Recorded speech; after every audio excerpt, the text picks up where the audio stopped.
Hi PEI members, it's Jason Blake and welcome to the PEI News Watch. This is a very important News Watch as I have my friend here, Clint. He's our new safety manager. He's been here for about 6 months and he's been working very, very hard for you.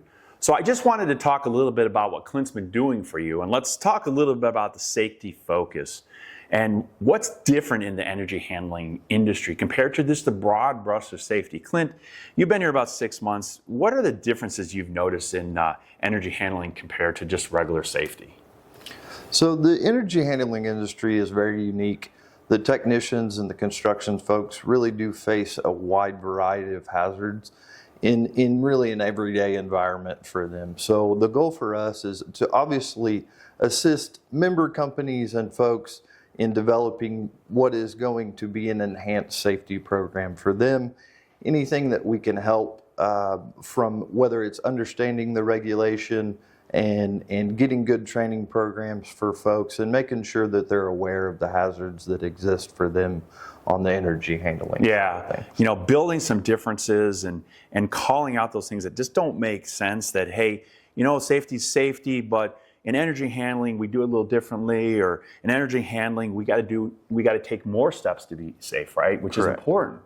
And a lot of times we read some of these things and we're like, okay, but you know, we are the energy handling industry and we need to do this, this, and this. And I think that's what you bring to the table, right? Yes, we want to develop very practical and specific solutions for the energy handling industry.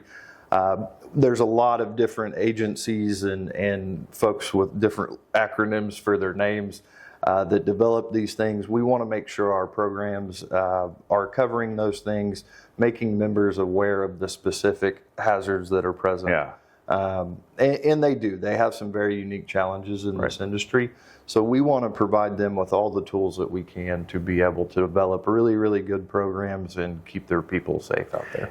And I think that's important because we all, in our roles at PEI for the association, represent the industry, and you're representing the safety, and you're on some of these committees right now. What are some of the committees you're on right now? Yeah, so we're working very closely with the National Safety Council side of things, as well as the American Society of Safety Professionals, and what they typically have are subcommittees that address specific things for construction, in installation and maintenance of these things. So we're doing a lot with lockout, tagout, confined space, fall protection.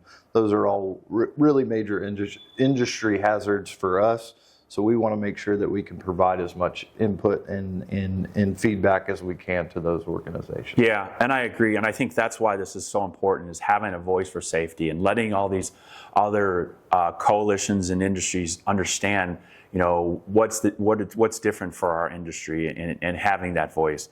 One thing that I'm really excited about is, you know, our recommended practices are really the background of PEI. And we established one of our safety recommended practices about 3 years ago. But you've been focusing on a new recommended practice, focusing on confined spaces. Why is that important? Correct. So when you really look at the statistical side of things, really behind falls in terms of overall fatalities and major incidents within the industry, after you get past falls, you really get into confined space. It's typically number 2, and it really, really impacts this industry specifically.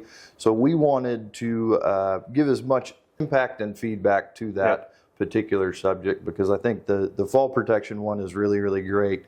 It provides a ton of industry specific what to do in terms of developing fall protection programs within your organization. And like I said, confined space being number 2, that's the next one we wanted to address. That's great. That's great. And that should be fantastic. Our members have been asking for that for a long time. Well, thanks for spending some time with us, Clint. And folks, members, you know, Clint's here for you. He's your voice. Reach out to him if you get an opportunity. I'm Jason Blake. Thank you for watching PEI News Watch.